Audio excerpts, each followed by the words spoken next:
Well, good morning and welcome to MAQ TV. It gives me great pleasure to introduce a very dear friend of mine, and of course, the CEO of Red Chilies Entertainment. And you cricket fans would know a lot better if I say KKR, TKR brand, and he's the man. And I'm very happy this morning to welcome Venky Mysore as he makes an introduction into the American cricket fabric. Good morning, Venky. How are you? I'm doing excellent, thank you. Good to talk to you. Yes, and great news. I'm looking on social media. I've also seen on MAC TV and all the other platforms just how excited the people of America are. That is the cricket people with this announcement that came a couple hours ago of the KKR brand, which to me is one of the best, if not the best, T20 brand in the world. Coming into America, it's a serious shot in the arm. It's as if a cricket vaccine comes to America now. Tell us a bit about that association. Oh, well, that's an interesting way. I never heard of anyone putting it in those terms. Only you can do that, the cricket vaccine. But no, you and I, we've known each other for quite some time now, since the time we made the entry into Trinidad and Tobago when we acquired the franchise there in 2015. As you would recall, one of the things that was always our strategy and our vision was to expand the Knight Rider brand globally, because T20 tournaments, as you know very well, are very exciting but very compressed in terms of time. An IPL happens maximum over 2 months period. A CPL is probably 5 or 6 weeks. We in the initial stages, I've been doing this now for 10 years. I've run KKR for 10 years. And when I came on board, I kept thinking, how do you grow your business and how do you keep your brand alive round the year? So one of my plans, which I shared with our owners as well, and I think they all got excited about it, was to say that one of the ways you can do that is to take your brand globalize your brand, and acquire assets around the world in the form of T20 franchises. And so if you end up owning 3, 4, 5 franchises, and if the timing of the leagues happen in a way where you go from one to the other, then you literally can turn this into a 365-day business. And so you can build your brand and you can build your fan base, and the economics of it also works out well. And so on a mother brand of Knight Riders, on that platform, how do you build it? So this was sort of the vision 10 years ago. But to now look back and say that we have, that strategy has actually worked very well for us, because our first entry outside India was in Trinidad and Tobago when the CPL happened. And then actually we were invited to become part of the South Africa League when we got the Cape Town franchise. We called it Cape Town Knight Riders. Of course, it's another matter that league has not taken off. Similarly, the US League have been in conversation with us for quite some time. And as you rightly and very generously noted in your comments, that we are perhaps recognized as the #1 global brand in T20 cricket for sure. And I'm not even sure if there is anybody else who's doing kind of what we have done.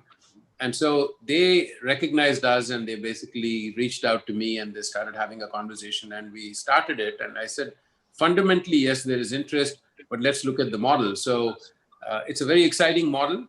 And they want us to play a very significant role in it. Apart from the investment we make in terms of the role we are going to play for cricket in the US, it's a very broad role. So we're quite excited about it. And I think there's a lot of buzz about what we have done, both in India and overseas as well. So it's exciting times for us. Yes, and I don't know if you are in a position at this point in time to divulge any of, a bit of details in terms of what's the association. I know that it's more than just a major league team. I know it's actually a bigger part. Yeah, I can share some details with you because essentially the model of that league itself is very different than what you may be familiar with in terms of IPL or CPL. In an IPL or a CPL, what happens is you come in there and you acquire a franchise. For example, we own the Trinidad and Tobago franchise in CPL.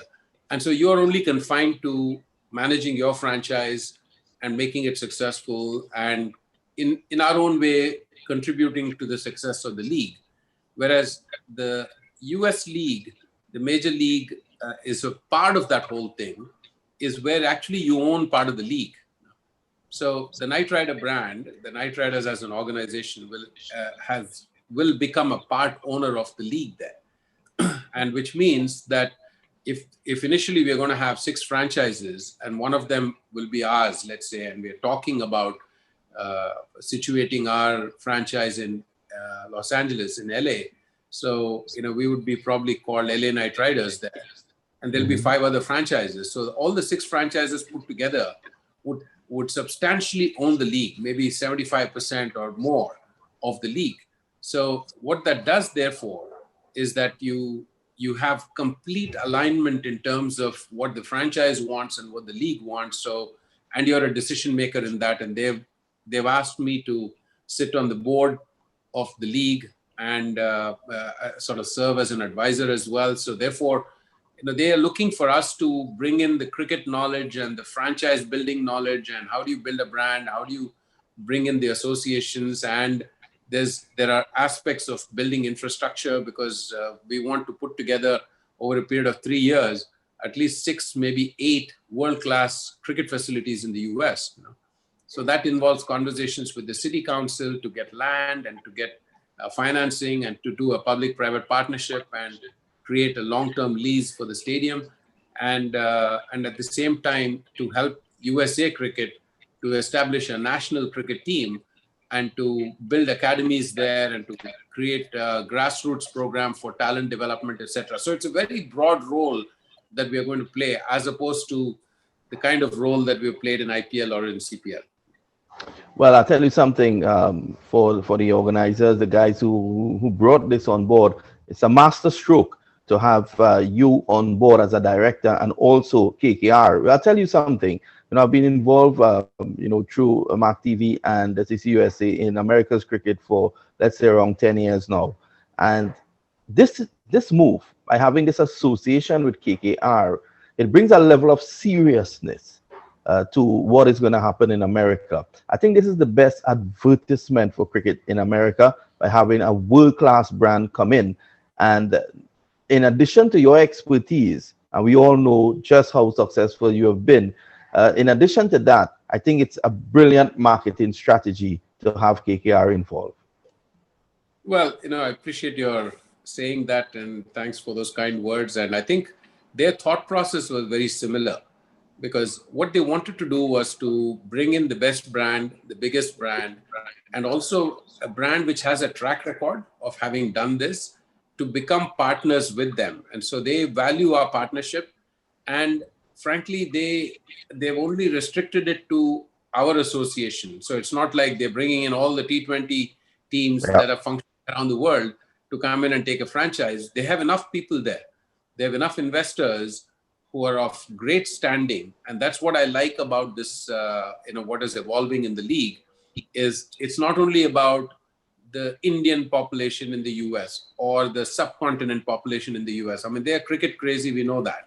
There's a size of somewhere between 7 to 10 million people, who consume cricket content, whether it is IPL or CPL. When they're in the US, they watch it. But I've always told them from the very first meeting that, the success of this league and its ability to become big is if we can make cricket a mainstream sport in the US. And for that to happen, you need to bring in sports fans who can sort of take a liking to cricket. And if you have to bring in American sports fans who are used to other American sports, then you have to bring in people who are in sports right now, who are running football, American basketball, baseball, ice hockey. So the owners of those types of teams have gotten really interested in this. And investors in big businesses have got interested in this. So I think it's a great blend of what is happening. So it could be very, very exciting. And the potential to grow cricket in America is obviously huge. I remember just a couple of years ago, India versus West Indies at the Central Borough Regional Park, and it was completely sold out, and there were a number of people still trying to come in. So the appetite is there, for the cricket. I think now they're doing the right thing by getting the right people involved, people who are respected, and I think from here they can only grow from strength to strength. In terms of a timeline, though, Venky, when you all are looking to really have this major league? I know it's still early days. Well, I think they have a very, I mean, they're very ambitious. And when they started initially talking, they said, we want to try and launch it in 2021. And I sort of said to them, listen, I mean, the old saying that you have only one opportunity to make the first impression. So I said, let's do it right. And during the pandemic year and in the absence of full-fledged infrastructure, I said, it's not critical for us to launch it. So realistically, I think we are targeting 2022. And the window they're looking at is June, July, right after IPL and before CPL.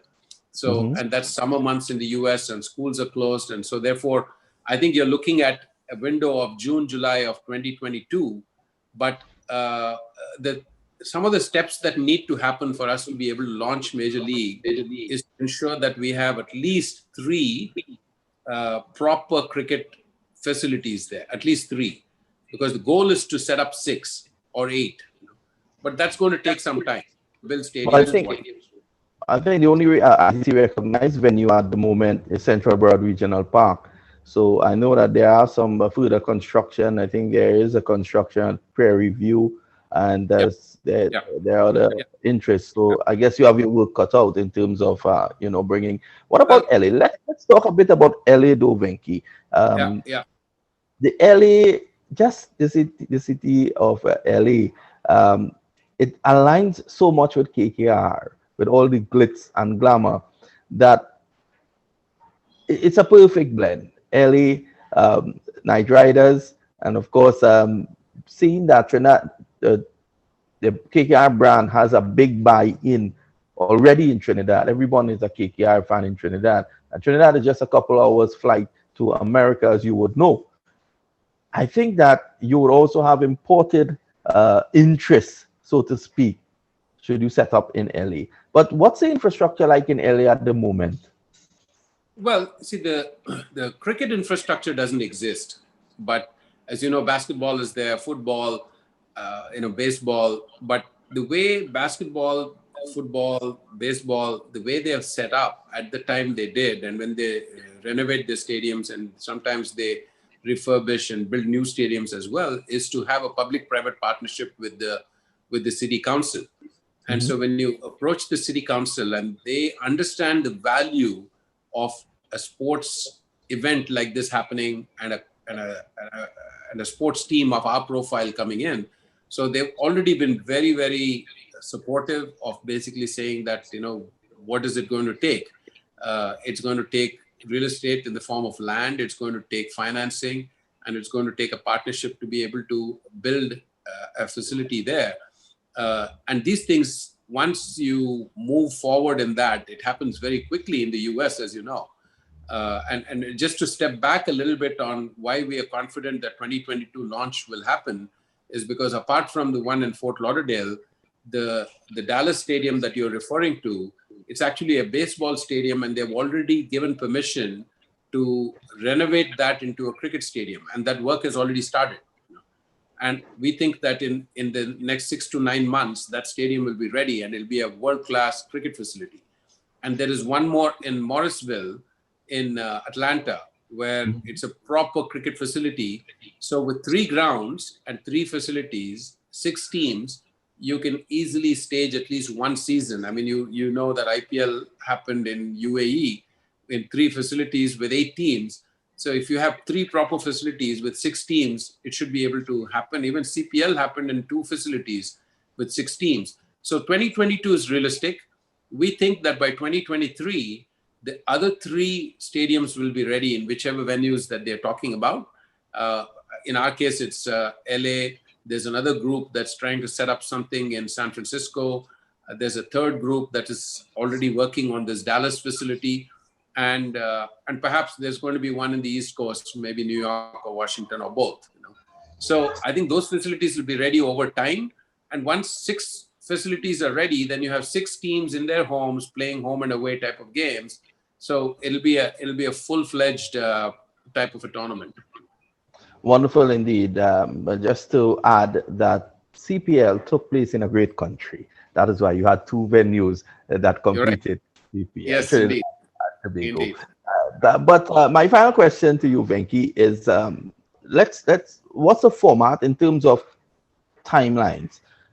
You have the IPL, which remains at the pinnacle, and that's 2 months. Then you have CPL normally goes for around 5 weeks. So you're telling me, if I get you earlier, that this will be sandwiched in between those two tournaments.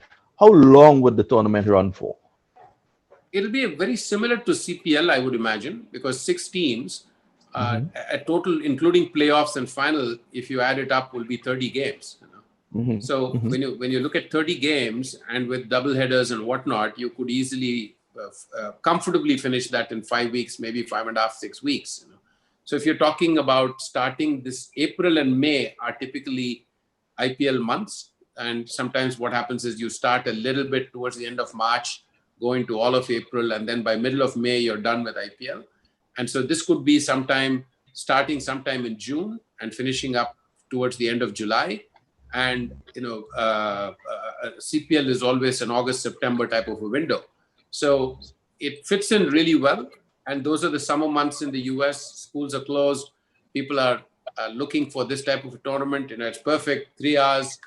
So people get excited about it. And I should add quickly that over the years, when I've been interacting with a lot of people in the US, I mean, I lived there for 13 years and I worked there, as you know. And so I know that market really well. And the relationships that exist. I've been interacting with a lot of people who are in American sports. And I always tell them about cricket. And when they hear from me, then I tell them, the best way for you to understand what it is why don't you come to IPL as my guest when we are playing at Eden Gardens, and come and just see for yourself. And over the years, people have taken me up on that, and they've flown down from the US. They come to Eden Gardens, which has a capacity of 70,000, and we pack the stadium game after game when we play there. And, they're just completely blown away. And they say, what is this? I mean, this is incredible. Over 3 hours, there is intensity and entertainment, literally every ball, as you know, in T20. And the crowds are crazy there, and they're chanting KKR and playing in colored clothing at night under floodlights, white ball, cheerleaders, fireworks. So they believe that this is a product that will catch the imagination of the American public. So yes, we talk about the diaspora and say that, is there enough demand already? Yes. And the diaspora is a very affluent community there. So there is spending power as well. So can the tournament start off and run on that platform? Yes, it can. But if it has to scale up and go to the next level and become a mainstream sport in the US, then you have to bring in additional fans who are the local fans. And therefore you need to start also at grassroots level. Their kids, the American kids, would have to start taking up cricket. So maybe in 10 years' time, you'll start seeing some amazing talent that's emerging from there. And who knows where that could be over a period of time. Yes, wonderful. It's very exciting news, and I'm very happy on a personal level that the right people are getting involved in America's cricket. I want to thank you, Venky, for being on MAQ TV. I also want to put you on notice that you will have to make time for me on MAQ TV for quite a while to go, because outside of the CPL now, we will have something in America as well. I want to thank you, my brother. I want to wish you all the best, and you please remain safe and continue doing the good work you're doing for cricket. Thank you, Vinod. You've always been a good friend and a big supporter of the Right Rider franchise and the organization. And so I appreciate all your support and the support that we get from the people of Trinidad and Tobago. And it's just amazing. I see a lot of messages coming through from there on the social media feeds on how excited they are. So we appreciate that, and we always cherish that. So we'll be in touch and look forward to updating you more as we go along. That's a lot. Well, you've heard it there from Venky Mysore. He is the CEO of Red Chilies Entertainment, and of course, they are the owners of the KKR brand. Keep viewing MAQ TV as we continue to bring you all the action. Again, I want to thank Venky Mysore for being with us. And if it's cricket news you need, if it's cricket entertainment you want, keep viewing MAQ TV. Good morning.